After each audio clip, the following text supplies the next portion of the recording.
I was 14 years old, I got in the back of a pickup truck. I was just a kid, and I wanted to come and get a job, make a little bit of money. We grew up very poor. We didn't have much.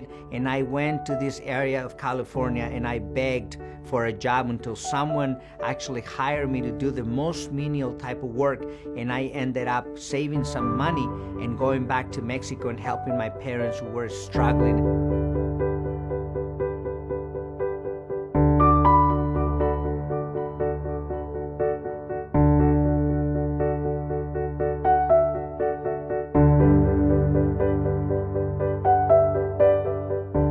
I would say that it was probably one of the most formative and magical times in my life. What I remember learning the most, the extraordinary work ethic that they had and the passion, and how thankful, how grateful they were to the United States for giving them a job, for allowing us to put food on the table, even though we were making at the time $3.35 an hour for extraordinarily difficult work, but we were all happy to be there.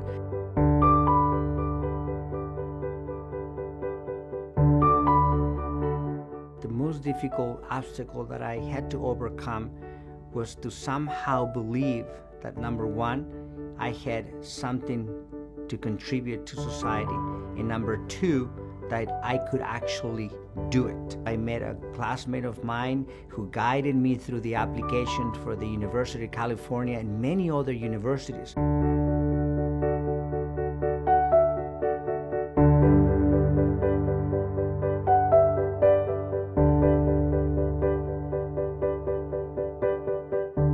I do anywhere between 200 to 300 brain surgeries a year. I am in my 12th year, so over 2,000, 500 brain surgeries that I have done. And so I always think about it as being over 3,000 times that patients have given me a gift. My greatest accomplishment, it has been very simply being able to connect the laboratory and the operating room as with one bridge that allows us to learn from that patient, that allows us to give them hope. But in return, they give me the strength to keep going every single day.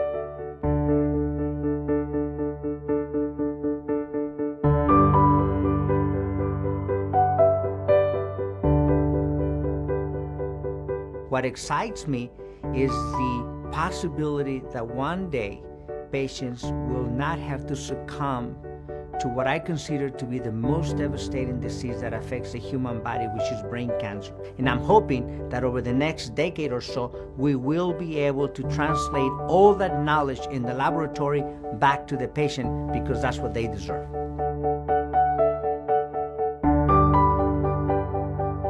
I would say that one of my favorites, as I look back, was actually picking tomatoes. I tell you why, because there were two kinds of tomatoes that I would pick.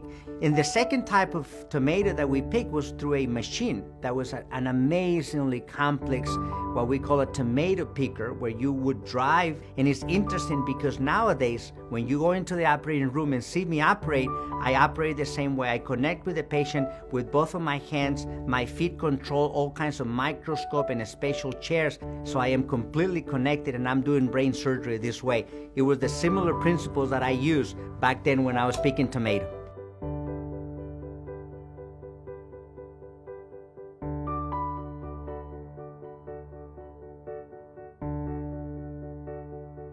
They are amazing people. They are gifted in what they do, the messages, the movies that they made. I saw 12 Years a Slave.